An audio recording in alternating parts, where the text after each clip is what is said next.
The envelope sat on our kitchen counter like evidence I didn't know I needed yet.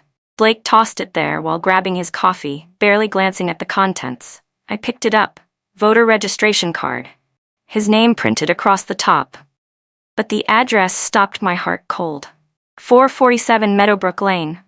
That wasn't our apartment where we'd lived for 2 years as husband and wife. That was Vivian's house, his mother's house. I read it 3 times, hoping I'd misunderstood. Blake, this says you live at your mom's house. He didn't look up from his phone. Yeah, she updated it last month. Said it's more reliable that way. Reliable. The word felt like a slap. Our home wasn't reliable? Our marriage wasn't permanent enough? We don't live there. We live here, together. It's just a voter card. She said her address is more permanent, makes sense for record keeping. Just a voter card. He genuinely couldn't see the problem. Couldn't see that his mother had just erased me from his official existence with a form and a stamp. I held that card feeling something cold settle in my chest. This wasn't help. This was erasure. I went to work the next day like normal. Sat through meetings, answered emails, but that address burned in my mind. During lunch, I pulled up the county website on my phone.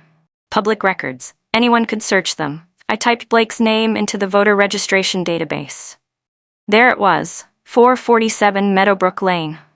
Registered 6 weeks ago, right after our 2nd anniversary, when Blake had talked about our future like it was certain. I switched to property records, searched Vivian's address. The page loaded slowly. Owner, Vivian Hartwell. But there was another section that made my stomach drop. Additional residence for tax purposes. Listed resident, Blake Hartwell. Status current, not former, not previous. Current. According to the county, my husband of 2 years lived with his mother. I screenshot everything. Saved it to a private folder. Then finished my workday like nothing had changed. But everything had changed. I just didn't know how much yet. That evening, I said nothing. Made dinner. Smiled.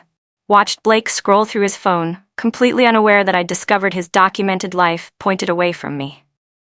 That weekend, I went through our filing cabinet while Blake was at the gym. Started looking through documents we'd accumulated. Our joint bank account, both names, good. Our lease agreement, both names, normal married couple stuff. Then I found Blake's work folder. His emergency contact form from last year's promotion, 8 months into our marriage. Emergency contact, Vivian Hartwell. Mother, my name wasn't there. I kept looking.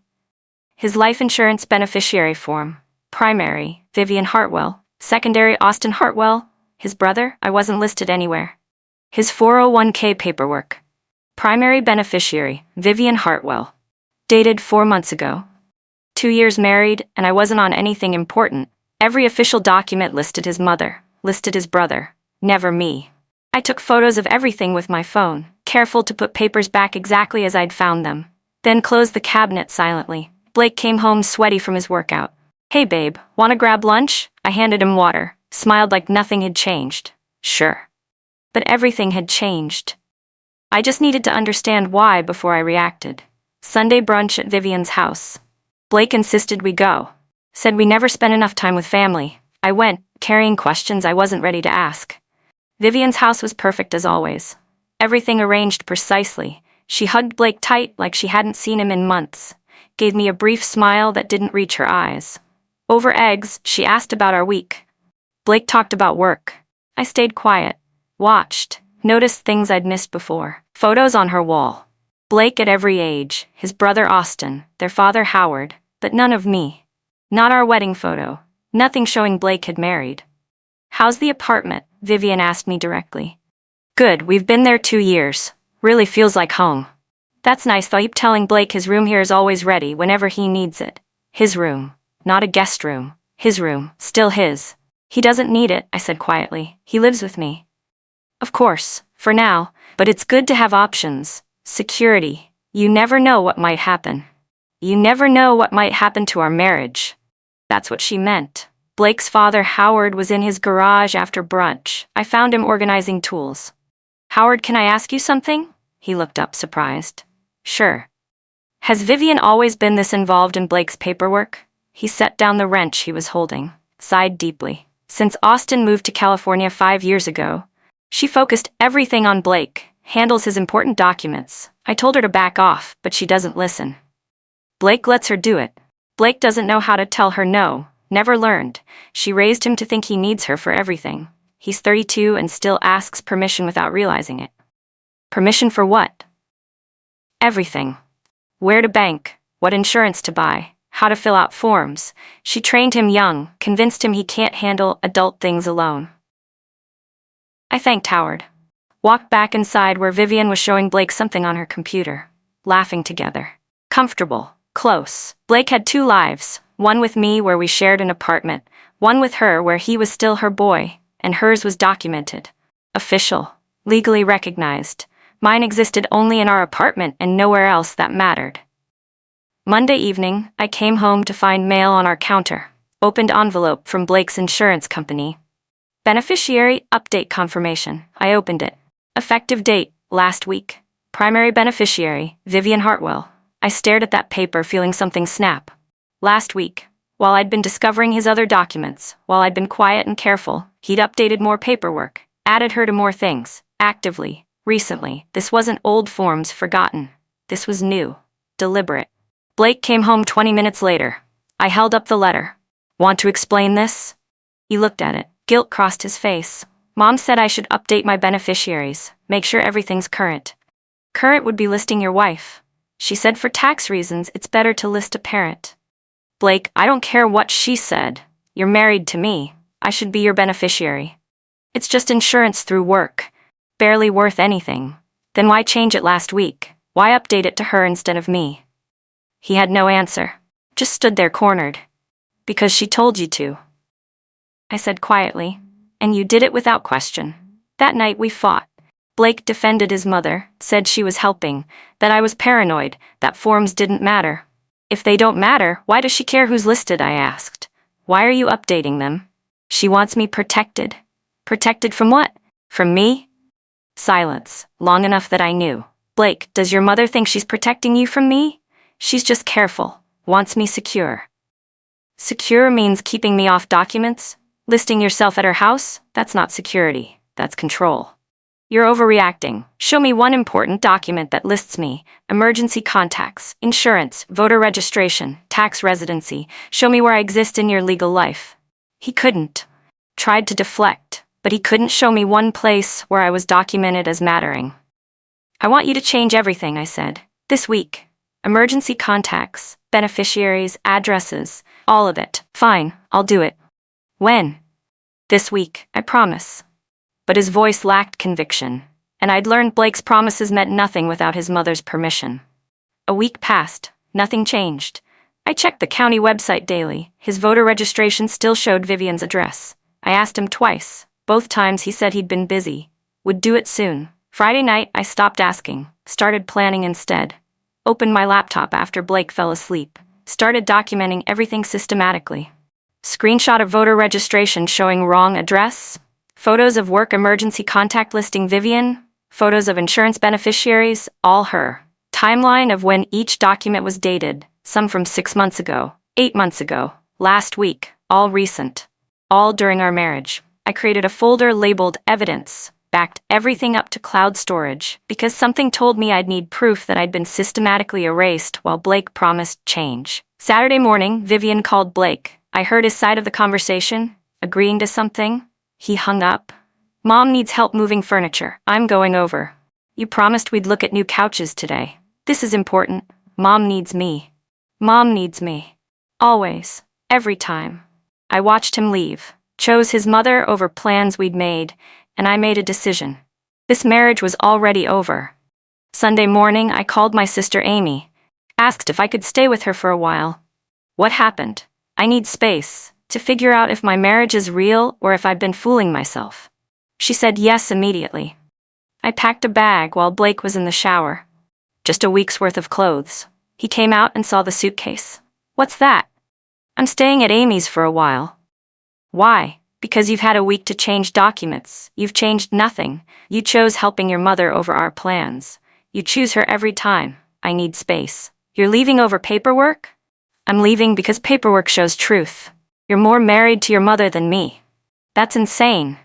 Show me your phone. Show me who you text most. He hesitated. I grabbed his phone, opened messages. His top conversation was Vivian. More messages than to me. Multiple times daily. You text your mother more than your wife. You list her everywhere. You live at her address legally. That's not insane. That's reality. I picked up my bag. He grabbed my arm. Please, I'll fix it right now. You only care because I'm leaving. I walked out. Amy's guest room became my space. I went to work daily. Came back. Existed in limbo. Blake texted constantly. Called. Left voicemails. All saying he was sorry. Would change. I just needed to come home. I didn't respond. Wednesday evening, a notification popped on my phone. Blake had tagged me on social media. Our wedding photo. Caption, missing my wife. Love you, baby. Public performance. Meanwhile, his voter registration still showed his mother's address. I untagged myself. Friday, flowers arrived at my office. 24 roses. Card. Please come home. I need you. But need wasn't love. Blake needed his mother more. That weekend, Blake's brother Austin called. Hey, Blake's crying, says you left, says he doesn't understand why. Did he tell you about the documents? The addresses? He said you're upset about paperwork. Your mother has Blake listed at her address, has him as resident, lists herself on all his forms. Everything official points to her, not me. Is that paperwork or erasure? Silence. I didn't know it was that extensive. Nobody does, because Blake doesn't see it. Monday morning, my phone rang. Unknown number. Professional woman's voice. Is this Mrs. Blake Hartwell? Yes. Riverside Medical Center. We have Blake Hartwell in emergency. You're listed as his emergency contact. Can you come? My heart stopped. I drove to the hospital, found Blake in a curtained area. Bruised but okay. They said I'm your emergency contact. He looked uncomfortable. I changed it yesterday. Put you down. Before he could explain, the curtain pulled back. Vivian rushed in, hugging Blake, acting like I wasn't there. Baby, are you okay? I got here fast when the hospital called. I froze. The hospital called you? Of course, I'm his emergency contact. She said it looking at me, challenge in her eyes. I turned to Blake. You said you changed it. I was going to. They called whoever was in system. So you lied. Vivian smiled, small, satisfied. Blake knows I'm who he can count on. That's when something died inside me. Blake had lied to my face. His mother showed up proving it, and she was enjoying showing me who mattered. I walked out without another word. That evening, I called a divorce lawyer. Made an appointment for Thursday. The consultation was with Michelle Porter. Sharp eyes. No nonsense. I showed her everything. Photos of forms listing Vivian. Wrong addresses. Timeline of Blake promising change but doing nothing. She reviewed silently for 15 minutes. This is systematic exclusion. Your husband maintained legal ties to his mother while minimizing yours. What does that mean? If you divorce, proving community property gets complicated. He's positioned himself at his mother's address. Creates questions about whether he considered marriage permanent. We have a marriage license. Yes, but his actions suggest he never fully integrated your lives legally. We don't have much, just our joint account and apartment deposit. Have you seen his bank statements? All of them? I thought about it. Just our joint account. I'd recommend requesting full financial disclosure before deciding anything. She gave me forms, legal documents that would force Blake to show everything. Every account, every asset, everything hidden. I took them, left feeling like I was heading somewhere irreversible, but necessary. Friday evening, I met Blake at a coffee shop, public place. He looked exhausted. We need to talk, I said. I want to come home. I need you to answer something first. Why didn't you change your emergency contact? He stared at his coffee. Every time I went to do it, I heard Mom's voice, saying, what if something happens and they can't reach her?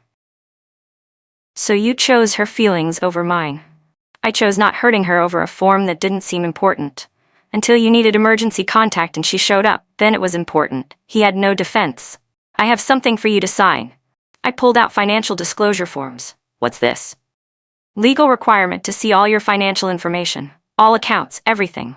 His face went pale. Why? Because you've hidden things. I need the complete picture before deciding about our marriage. This looks like divorce paperwork. It's pre-divorce. You sign it, provide everything, and I'll know the truth. Then I'll decide. And if I don't, then I file without your cooperation. Blake took the papers. Said he needed to think, needed to talk to his mother. The fact that he needed her input on transparency with his wife told me everything. 3 days, I said. Sign and provide everything, or don't. I left him sitting there. Sunday night, Blake texted, "Can I bring the papers tomorrow?"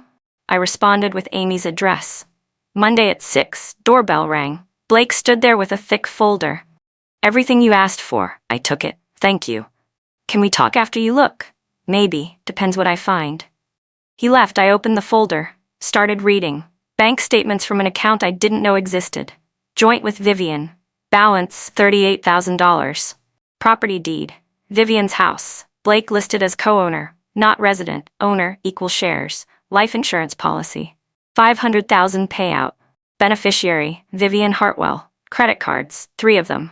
Blake authorized on Vivian's accounts. Everything I'd suspected and worse. He wasn't just listed on documents. He was financially entangled so deeply that separation seemed impossible. I called Michelle Porter Tuesday morning, sent photos of everything. She called back within an hour. "This is worse than I thought. He's co-owner on his mother's property. That's actual ownership." "What does that mean?" "If you divorce, you'd have claim to his half. She'd have to buy you out or sell." "I don't want her house." "Legally, that's a marital asset." "When was he added to the deed?" I checked. 18 months ago, 6 months into our marriage.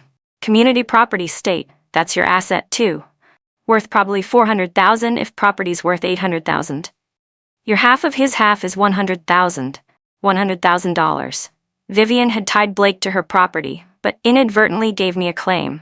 The joint bank account?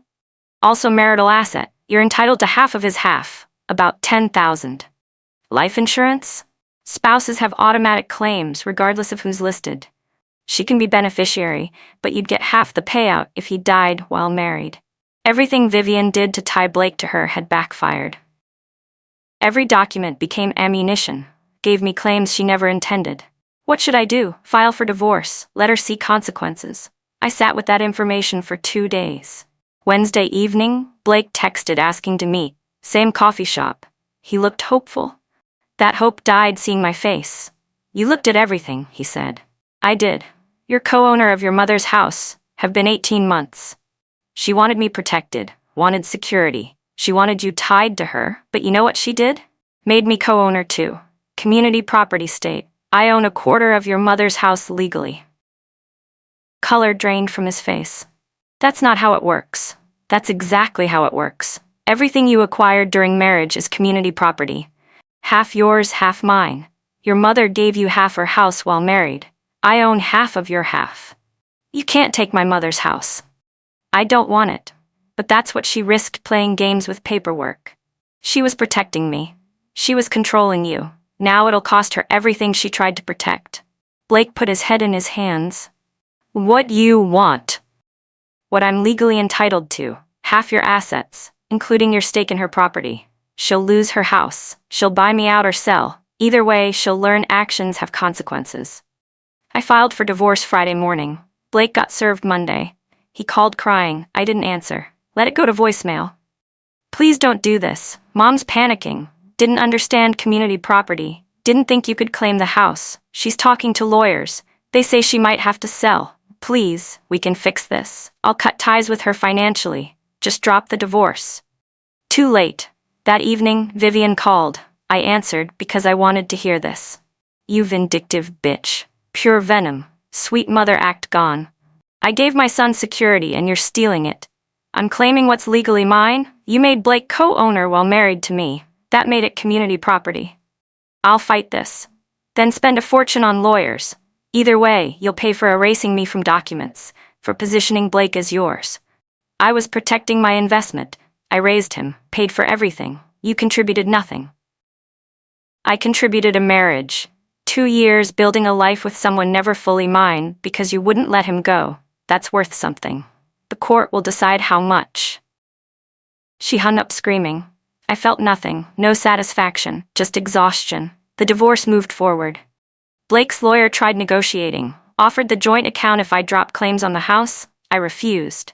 Offered $20,000 cash settlement. I refused. My lawyer explained, my client wants what she's legally entitled to, full half of community assets, including property stake.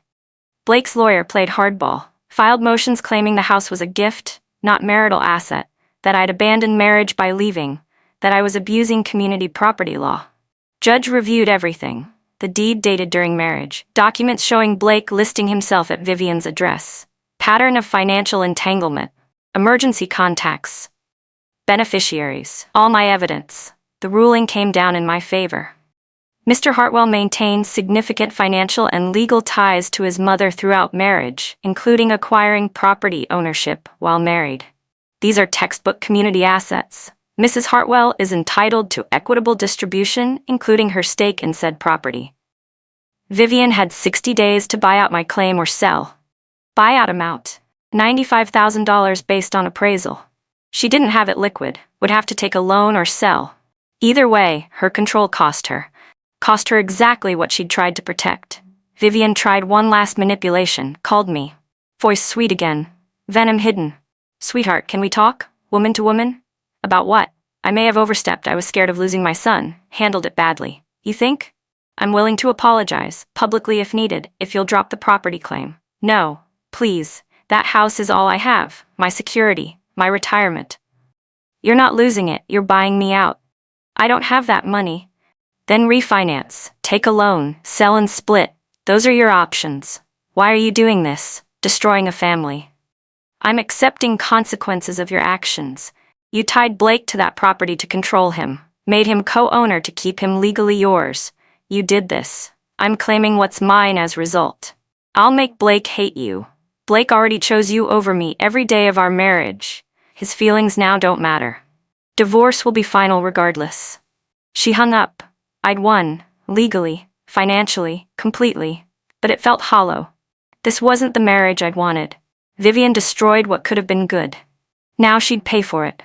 The divorce finalized 4 months later. I got my settlement, $95,000 for property claim, half the joint account, $19,000, half apartment deposit, total, $115,000. Vivian had to take a home equity loan to pay me, put herself in debt to buy out my claim. The irony wasn't lost on anyone. She'd given Blake ownership to tie him close. That gift cost her over $100,000 to undo. Blake sent one final email, after everything finalized.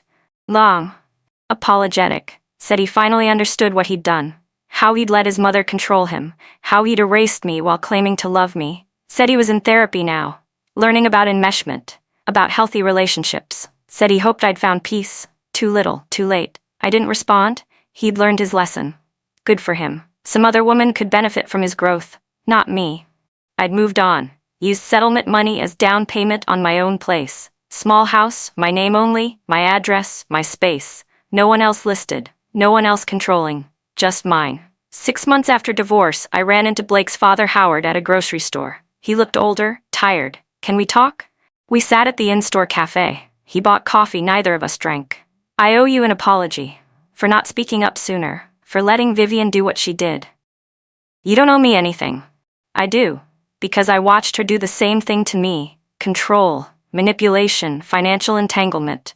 I've been trying to leave for 10 years. Can't untangle myself from shared accounts and joint properties. She learned from controlling me how to control Blake. That explained everything. Vivian had practiced on her husband first. How's Blake? Miserable. Living at her house still. Can't afford to move after paying your settlement. Resents her but can't leave. She has him completely now. That's what she wanted. It's destroying them both. She got her wish. Has Blake under her roof permanently. They're both miserable. He knows what he lost. Can't forgive her but can't escape. That's not my problem anymore. Howard finished his coffee. Left. I thought about Blake at Vivian's house. His voter registration finally accurate. He actually lived there now. A year after divorce, I was different. Stronger, clearer. I dated occasionally. Nothing serious. Learned what healthy boundaries look like, what real partnership meant. Met someone eventually. Named James. He had normal parents, normal relationships. Lived independently. Had his own apartment, his own life. Documents all listing his own address. When we got serious, I told him everything. About Blake. About Vivian. About documents and addresses and financial entanglement. That's insane, he said. I know. My emergency contact is my brother, but if we got serious, I'd change it to you. That's normal. Normal. Such a simple concept Blake never learned. My parents would never try to control my paperwork. That's overstepping. Some parents don't see it that way. Then some parents need therapy. James made everything easy. Natural. When we moved in together after a year, he added me to everything immediately. Emergency contacts, beneficiaries, addresses, no hesitation, no asking permission, no consulting his mother, just did it. Because that's what partners do, what healthy people do. Blake taught me what to avoid. James showed me what to embrace. 2 years post-divorce, Vivian tried contacting me. Letter to my address. Somehow she'd found it. The letter was long, handwritten, started with excuses. She'd been scared. Only wanted to protect Blake. Hadn't understood she was hurting him. Hurting us. Then came the real message. Blake had finally moved out. Cut contact mostly. Spoke to her monthly, briefly, out of obligation. She'd lost him trying to keep him. The house was too big now, too empty. She was thinking of selling, moving somewhere smaller. Home equity loan payments were crushing her. Forced to refinance twice. She wanted to apologize, wanted me to know she understood now. Understood she'd destroyed her relationship with Blake through control. Understood she'd wrecked his marriage, caused all of it. She hoped I was happy, hoped I'd found better. Hoped someday I might forgive her. I read the letter twice. Felt nothing. No anger, no satisfaction, no forgiveness. Just indifference. She'd made choices, faced consequences, learned lessons too late to matter. I threw the letter away, didn't respond. She didn't deserve my energy, didn't deserve closure, deserved exactly what she'd gotten. Isolation, financial struggle, knowledge that her control cost her everything. 3 years after that voter registration card arrived, I married James. Small wedding, just close friends and family. His parents were there, warm, welcoming, normal people with normal boundaries. My parents walked me down the aisle, cried happy tears, said they were glad I'd found someone healthy, someone whole, someone who chose me clearly and completely. The marriage license was simple. Both our names, our shared address, no lies, no manipulation, no third parties positioned as primary, just 2 people legally joining their lives. Honest. Clean. True. I thought about Blake sometimes, about that card, about 447 Meadowbrook Lane, printed where our address should have been. That card had been a gift in disguise, a warning, evidence of something deeply wrong that I might have ignored without physical proof.